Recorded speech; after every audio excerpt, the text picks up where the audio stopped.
Hello everyone. I just wanted to give you just a brief idea of what the finished product might look like. This is the Google Map tour of a previous class. As you can see over here to the left is the list of events that they researched, represented by the dates. So when you make your information window, when you do the title, just simply put in the date of when your event occurred. As you can see, some of them are pretty broad, and some of them are exact. So depending on your event, that will determine what your date is. So I'm going to click on the first one just to give you an idea of what the information window might look like.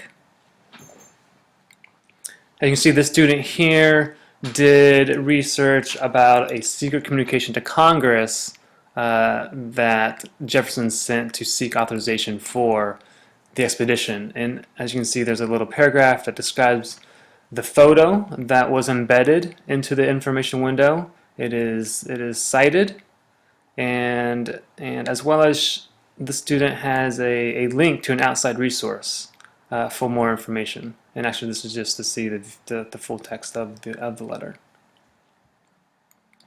The student also is able to embed a video into the information window, which is something that you're welcome to do if you like. And just because this is such a good video, I am going to let it play for a minute or so, just so you can get some good information from it.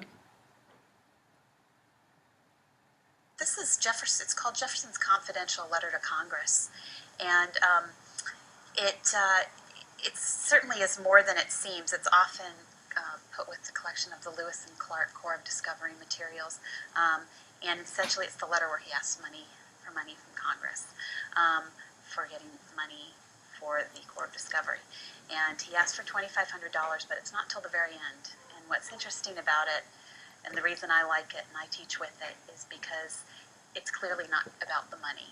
He's trying to tell Congress a much bigger story, and you really get a large idea in this one little letter of his whole theory of where the country should go, and expansion, and his philosophy of expansion, and Indian policy, and where Congress fits into it. At the beginning, you get no indication that he's going to be asking for money and what it's for, anything like that.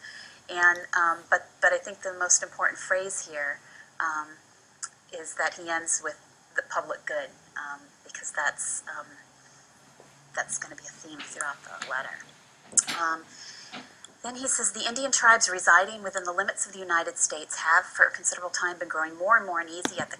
Okay, so let's stop there. But as you can see, good information in that video. The student's information window is well organized, some really good information. And so the idea is, when we are finished as a class, we would be able to go through this tour, look at each of these information windows, gather a ton of useful information, and when the questions that you make will be used on the final test for this unit. So keep that in mind as you're doing your research.